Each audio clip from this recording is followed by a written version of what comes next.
Yes, reka tubahe ikaze cyane kandi tubifurize kugubwa neza banyarwanda banyarwandakazi bakunze b'ikipe ya APR, bakunze ba Gitinyiro, bakunze b'ikipe ikundwa n'Intare ikayoborwa n'Intare. Mwese mbahaye ikaze mu kiganiro cya mbere cya siporo hano mu Rwanda ku rubuga rwa YouTube. Uru rubuga rwanyu ndabivuga kuko ni urwanyu, mudahari ntawe naba nkorera. Rwitwa KSTV Rwanda, rubagezaho amakuru y'imikino, by'umwihariko imikino, amakuru avugwa mu ikipe yanyu, ikipe ya gisirikari yitwa APR. Niyo mpamvu ibiganiro byose dukora umunsi ku munsi mbanza kubashimira. Gusa uyu munsi muranyihanganira, tugiye kugaruka ku ngingo navuga eshatu. Izo ngingo eshatu ni izi zikurikira. Bakunze b'ikipe ya APR, ndabizi mwari mwantegereje ngo mbabwire amakuru y'ubujurire bw'ikipe ya APR muri CAF, ariko murabizi twese nk'abanyarwanda twari turi gukurikira ikiganiro n'itangazamakuru nyakubahwa perezida wa repubulika y'u Rwanda Paul Kagame yagiranye na bagenzi bacu. Ko nanjye ndi umunyamakuru, nabonye ko no mu mikino twari duhagarariwe rwose. Mbonereho umwanya wo gushimira umunyamakuru wa SKFM utavuga rumwe rwose n'abakunzi b'ikipe ya APR, ariko ngiye kumushimira ku kintu kimwe, nta kindi kintu ngiye kumushimira ku kintu cyo kuba yatubarije ku kibazo cya monetization.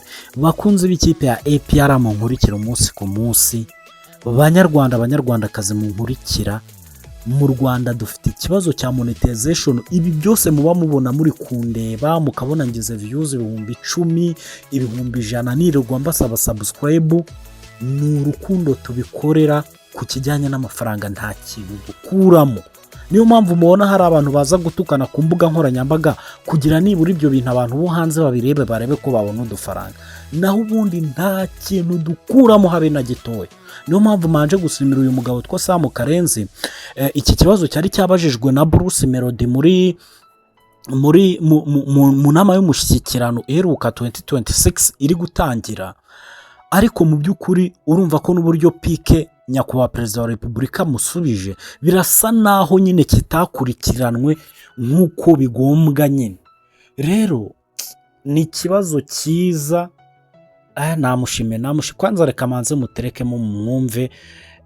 Gusa umupira wacu ukomeje kuba ikibazo. Niba na nyakubahwa perezida wa repubulika avuze ati umupira nageze aho manika amaboko kubera ko namwe wagira ngo ibyo mubamo ntimubizi. Niba nyakubahwa perezida wa repubulika agera aho avuga gutya nyine, akanavuga ko yabishoyemo amafaranga ariko ntihagire ikintu na kimwe gikemuka, ni ikibazo gikomeye pe. Uyu mupira wacu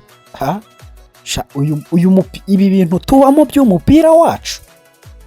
Ariko ibaze umukuru w'igihugu ahagera kuvuga ngo njye narayamanitse rwose kubera ko ibyo bintu nabonye ntazi. Ibaze icyo kintu. Reka twumveho gatoya ubundi ngaruke twikomereza n'amakuru yacu. Ayo muri imwe cyangwa hagati y'itimu imwe n'iyindi ugasanga niho ibintu bya wagabanya ibyo byose navugaga, bimwe bifite intuzo reba neza, ariko tugatangira no hasi, abana bato karerwa ku buryo bazamuka umuco w'igihe cyashize cya kera, wasangaga umuntu umukinnyi bamuvuga gusa kubera ko izina ryavuzwe muri 76 ibintu bifite, ndetse bakava no muri ibi. Ubwo nabo bashobora kujya gukina umupira babanza bakajya mu biyobyabwenge cyangwa mu biki, byose ni ibintu abantu bakwiriye ibyo nimushaka ko dukorana nanjye nkagira uruhare nkabibafashamo, muzampamagare nzabikora. Ariko noti ibi bintu by'akajagari biri mu marozi, biri mu nzanguro, biri mu imyitwarire, ntabwo ibyo nabijyamo. Nahagaritse no kujya, ntabwo nzajya nta mafaranga ngo ishyire mu bintu bijyamo. sibyo. Excellence nari mbigendeye ko ikipe y'igihugu y'u Rwanda iherutse kwitwara neza muri imikino ya FIFA Series yari yabereye inaha. Rayon Sport iherutse gutwara igikombe cya Sekafa nacyo cyabereye aha, numvaga bitanga icyizere kandi nari nabonye mwatangiye no kugaruka kuri stade. Ndagaruka ariko nkataha nk'ubwo uravuga ibyo ngibyo iby'amakipe tuvuga, ariko ikipe y'igihugu se bivugaho iki? Ntabwo bikwiye guhera kurangirira aha. Ndavuga umupira w'ayo makipe uzamuka neza ariko ukagera no ku gihugu n'igihugu kikagaragaraho cyifata neza. Impamvu byo bitaba ni ukubera iki? Haracyarimo byinshi byo gukosora. Harimo byinshi tugomba tubikosore, two kubinyura iruhande tubikosora uko bikwiye. Naho yewe ubufasha bwanjye no gukunda umupira rwose ibyo birahari, biri garantide, ariko ariko mbona bindenze nkisubira inyuma nkajya kwikorera ibindi. Akoze nyakubahwa Perezida wa Repubulika, nari mfite ikindi kibazo. Abantu bari muri media ndetse n'aba content creators dukomeje kugorwa n'ikibazo cy'imbuga nkoranyambaga zitari monetized. Ubushize mwari mwagitanze umurongo wa Perezida. Sinzi aho cyahereye, ubwo twagishinze na Minisita bijyanye n'ibintu bya ICT byahereye. Hari icyo bakoze, hari wabazi niba hari progress.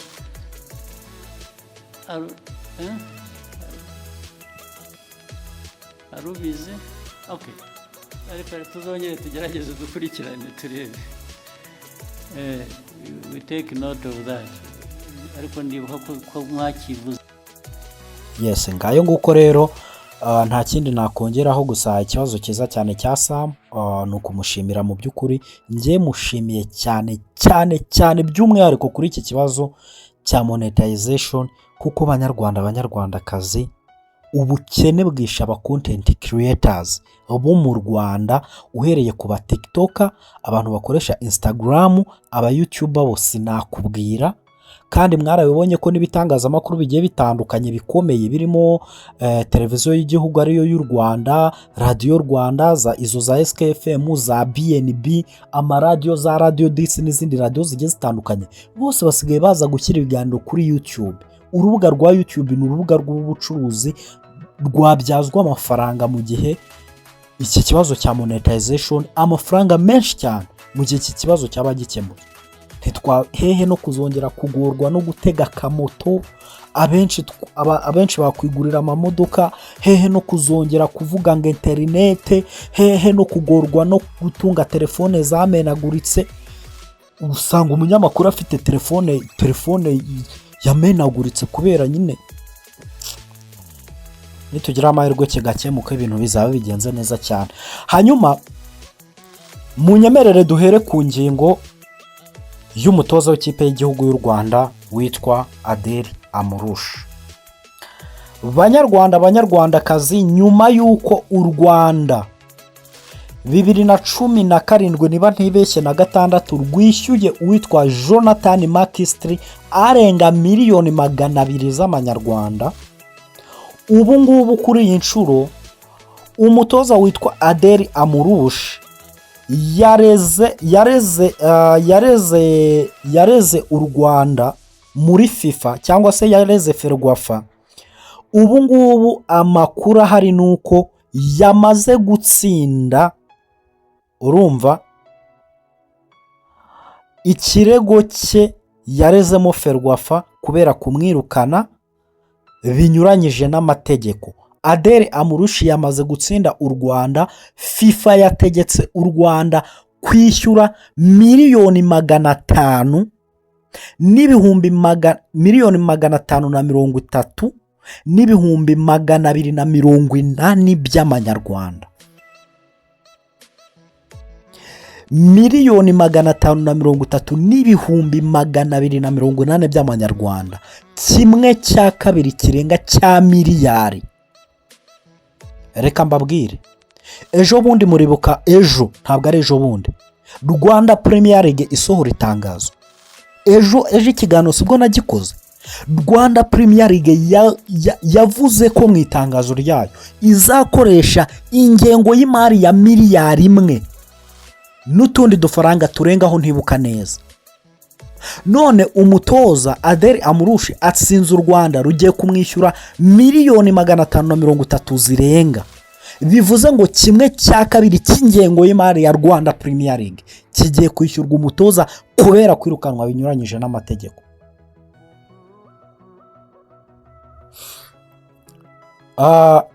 Nabonye hari ikintu ntari gukunda muri iyi minsi, ari nacyo nyakubahwa perezida wa Repubulika y'u Rwanda amaze kugarukaho. Nirinda kubivugaho cyane kubera njye nikorera amakuru ya APR, nkirinda kubyinjiramo cyane, ariko hari ikintu mbona kitari cyiza. Nabonye muri comment umuntu aratinyuka arandika ngo Shema ngo niwo wamwirukanye ngayo mafaranga azayishyura. Nta soni. Twese ubwacu twarabibonaga ko umutoza Adel Amrouche ntahazageza ikipe y'igihugu. Kumwirukana cyari ikintu twese twemeranyagaho, ahubwo nta bundi buryo yari kwirukanwa ku buryo igihugu kitishyura amafaranga angana gutya. Ubundi yahawe akazi gute Adel Amrouche? Mananya, ibi bintu twari twarabivuze. Ese ntabwo mwuka twabivuze? Ntabwo mubyibuka? Adel Amrouche yavuye i Burundi abacishije amafaranga. Adel Amrouche yavuye muri Tanzania abacishije amafaranga. Adel Amrouche yavuye muri Kenya abacishije amafaranga. Ahantu hose Adel Amrouche yagiye aca bamwirukanaga akajya kurega, agatsinda amafederasiyo y'ibyo bihugu. Icyo gihe perezida Munyantwari Alphonse niwe wayoboraga Ferwafa, batwijeje ko ngo ibyo byose babirebyeho. None igihugu kigiye hari umuntu nabonye muri comment ngo none se ngo ubundi ngo ayo mafaranga ngo bayamwishyure nyine, ngo harayo naryagaho se. What? Ntabwo muzi uburemere bw'ibi bintu. Erega mwebwe mubona ujya kuri boutique ukajya kugura isabune yaguraga 200 ukabona bari kugukatira akantu gatoya, ukajya kugura ikiro cy'ibirayi ugasanga cyuriye cyageze kuri 500. Izo ni ingaruka zikugeraho. Ibihombo nk'ibi ngibi nyine igihugu iyo gihombye gutya nyine wowe bikugeraho muri ubwo buryo. Ejo ukajya kubona ukabona ikiro cy'isukari cyageze ku 3,000, ubundi cyaguraga 100 angahe kubera ibintu nk'ibi nyine. Uzi miliyoni 500 kunara amafaranga menshi.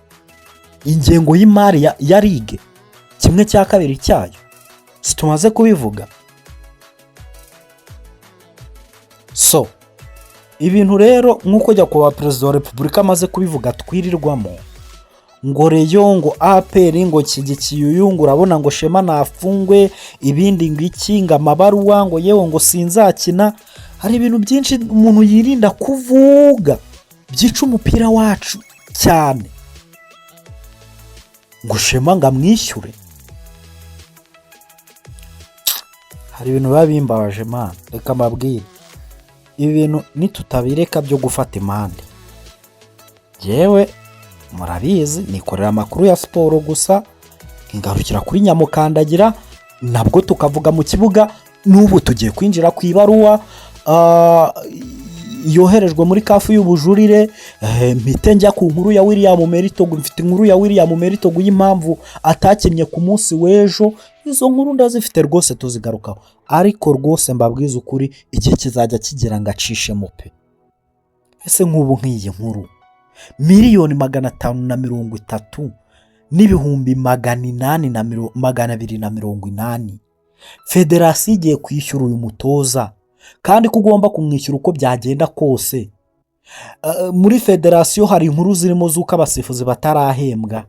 Yewe ukambwira ngo umupira wacu none ubwo bizagenda gute? Akumiro nitushe karame kandi kamwe abantu. Reka mbabwire, nuko ari ukubura uko umuntu agira, ariko uyu mupira wacu sinzi kabisa, sinzi kabisa pe. Munyemerere tubiveho ubwo nyine. Federasiyo ni ugushaka amafaranga ikishyura Adel Amrouche, kuko amakuru rwose hari nuko yamaze gutsinda ikirego, ndetse n'amafaranga miliyoni 530 n'ibihumbi 280 agomba kwishyurwa nyuma ya Jonathan McKinstry wigeze kwishyurwa ibihumbi 240, kandi utumva ngo yishyurwa ibihumbi 240, ibihumbi 240 bya 2017. nawe reba ukuntu ifaranga ryazamuye agaciro, uyashyize mu y'ubu ngubu ashobora gukabakaba n'ubundi sitiri muri aya ngaya uyu mutoza agiye kwishyurwa. Iyo mikorere mibi izabazwa nde? Reka nikomereze. Ayo mafaranga ni ukuyumva gutyo gusa ndi kuyasoma sindanayakoraho. Hanyuma munyemerere, ariko inshallah mfite imyaka mikeya nzanayakoraho. Hanyuma inkuru ya kugira ngo tutaza kubivanga, ariko mbibutse ko Adera Murushi yirukanwe amaze gutoza imikino 8. namwe mwumve abantu muri kuvuga ngo bamwirukaniye iki. Yasanze u Rwanda murabyibuka ko yasanze turi ku mwanya wa 2 mu gushaka qualification z'igikombe cy'isi, turi no ku mwanya wa 1 mu gushaka qualification za AFCON. Niwe watumye tubura itike yo gukina igikombe cya Afrika, niwe watumye harya niwe watumye tubura itike yo gukina igikombe cya Afrika cyane icy'isi, kuko icy'isi twari mu itsinda turi kumwe na Nigeria, u Rwanda, niba nibuka neza, na Benin, na za Afrika y'Epfo, na za Lesotho. Amaze gutoza imikino 8 atsinze umwe, kandi n'umwe twawutsinzemo, twarawutsinzemo ikihe gihugu. Amaze gutsindwa imikino 6 yaranganyije rimwe. Umva uwo mutoza atari wo kwirukanwa, yarasimbuye wa wundi witwaga Ndera, wa wundi w'umudage, mutoza twakundaga cyane, harya yitwaga nde, ndamwibagiwe, igeze no kuvugwa muri APR. Ubwo nibyo ngibyo rero bamwishyure nta kundi. Hanyuma mbere yuko twinjira muri iyi nkuru y'ubujurire bw'ikipe ya APR, abantu barimo bambaza impamvu abakinnyi bagiye batandukanye barimo William Meritogui ku munsi w'ejo batakinnye. William Meritogui ku munsi w'ejo naje kubaza muri coaching staff y'ikipe ya APR, bambwira ko impamvu William Meritogui atakinnye umukino batsinzemo Al Hilal Sports Club Wad Madane ibitego 2-1, ari uko yari afite akabazo gatoya kwino, urumva, ariyo mpamvu batigeze bamukinisha, ariko ngo nakabazo gatoya nyine ku buryo yatangiye stili n'ubundi imyitozo, aratangira imyitozo na bagenzi be bagakomeza, ariko nta kibazo nyine gikomeye afite. Ikipe ya APR rwose abakunzi bayo ntimuhangayike, William Meritogui ameze neza cyane 5/5. So reka twinjire muri iyi nkuru nabonye yahangayikishije abakunzi b'ikipe ya APR, kubera ko ngemba muri groupe zanyu hari niyo mfite ya Steve Rwanda irimo abakunzi b'ikipe ya APR gusa. Ibitekerezo byanyu ndabireba, ni byinshi birakomeye. Bakunze ikipe ya APR birakomeye. Mu gitondo nibwo burya cyagiye nakoze ikiganiro ntarabimenya, ariko mu gitondo nibwo APR Football Club yanditse indi baruwa iyohereza muri CAF. Birumvikana uburyo igenda ica muri Ferwafa bakayishyira muri CAF, yuko ikipe ya APR itanze ubujurire kuko badashaka kujya gukinira muri RDC. Bagaragaza ibibazo bitandukanye, ibaruwa ntarabonera kopi. Noneho ikipe ya APR ishobora kuba yashyizemo n'ikibazo cy'umutekano, ariko ndashaka kubibutsa ko uyu munsi turi ku itariki 24. Ku itariki 24 harabura iminsi 10 yonyine, 11 kugira ngo APR ikine na Resegle di Congo, kuko umukino uteganyijwe ku itariki 5. Kare twagarukaga ku biganiro ubuyobozi bw'ikipe ya APR bwagerageje kuganira na Dr Patrice Motsepe, perezida wa CAF, bitewe n'umubano mwiza, namwe murabizi, abasobanurira ko nyine bitashoboka. Ikiganiro nagikoze twabigarutseho. Hari amakuru avuga ko rwose ikipe ya APR mu gihe CAF yabikomeje gutsimbarara kuri uwo mwanzuro, itazajya muri Congo niyo mahirwe menshi rwose. Kandi biragaragara ko na CAF nubwo ikipe ya APR yatanze ubujurire, biragaragara ko CAF ititeguye kuvuguruza umwanzuro wayo yafashe. Noneho ikibazo gikomeye gihari nuko andi makipe yose azajya gukina muri Congo, kubera ko buriya Congo ihagararirwa n'amakipe 4, 2 muri CAF Champions League n'2 muri CAF Confederations Cup. Bivuze ngo ayo makipe 4, ikipe yarekaramye ni APR yonyine, andi 3 yose nta kibazo cyo kujya muri Congo afite. Icyo nacyo ni ikindi kibazo gikomeye nyine kiri mu bituma CAF ivuga ko idashobora kwemera ibyo APR yayisaba. Kandi nibyo Dr Patrice Motsepe yasobanura ubuyobozi bwa APR, arabubwira ngo no, OMS ishinzwe ubuzima kuri iyi si dutuye nta kibazo, ntabwo yigeze hagarika ingendo zijya mu gihugu cya Congo, kandi twebwe ibyo byemezo nibyo tugenderaho. Ikindi kibazo cy'umutekano, muri Afurika hari ibibazo byinshi bifitanye umutekano, nituramuka tubemereye andi makipe n'ibindi bihugu bifite amakimbirane birabibona, bizabikoresha nk'urwitwazo bisaba nabyo. Kandi murabizi ko FIFA itarekonesa icyo kintu. So rero ibyo bintu byose iyo bifashe ukabihuza, ubona ko icyambere CAF ititeguye kwa accepting ibyo APR ivuga byo gushaka terenetre akaba ariyo bakiniraho. Kandi n'amakuru twebwe tuba dufite nk'abantu bakurura zandane muri APR, akavuga ko APR idashobora gukora ikosa ryo kujya muri RDC gukina. Ibyo rero biratujyana aho abanyarwandakazi, biratujyana ku bihano byagwira ikipe ya APR iramutse itagiyeyo. APR ni uguhita icibwa amande y'ibihumbi birenga 500 by'amadolari, ubwo ni miliyoni hafi zirenga 600, ukongeraho guhanwa imyaka irenga 3 cyangwa 3 ititabira amarushanwa. Ibaze iramutse hanwe muri 2026, kuko ukuntu muri football tubara sezo, ubara 2026 na 2027, mu gihe yabi ihanwe ikanakurwa no mu irushanwa, byaba bivuze ko nibura izongera kwitabira umukino wa CAF muri 2030. Urumva icyo kintu rero? Akaba ariyo mpamvu nisabira ubuyobozi bw'ikipe ya APR ko ibyo byose babireba, cyane ko murabizi ko ikipe ya APR ntabwo ari ubwa mbere yabihanwe na 2004 niba ntibeshye 2003 2002 gutyo, ntabwo nibuka umwaka neza, yarahanwe ihanwe imyaka 3 kubera ko n'ubundi yari yanze gukina na Esperance.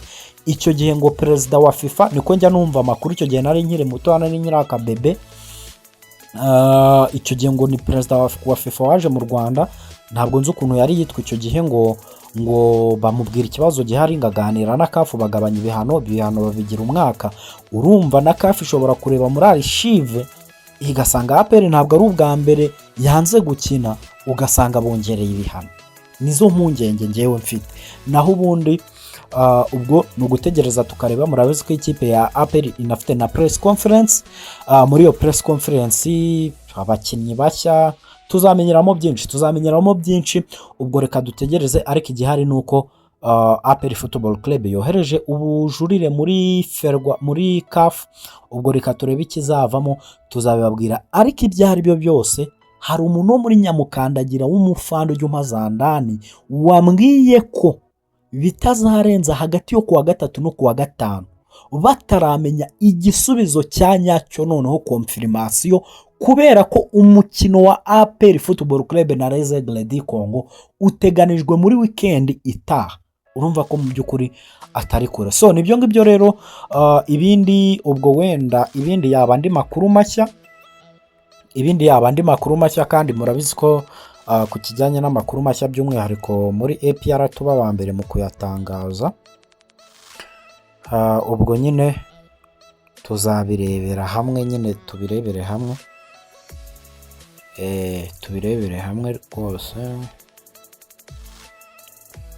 Ngo ni ukureba nyine niba CAF izarekonesa iki cyemezo cya APR. Impamvu nari nikijemo, hari zandane nari mbonye, ndavuga ati reka manze nzisuzume ndebe ko nazicishamo tugahita dusoza, ariko ndabona ari izo gusuzumwa, kubera ko ibintu byose umuntu abonye ntabwo ahita avuga.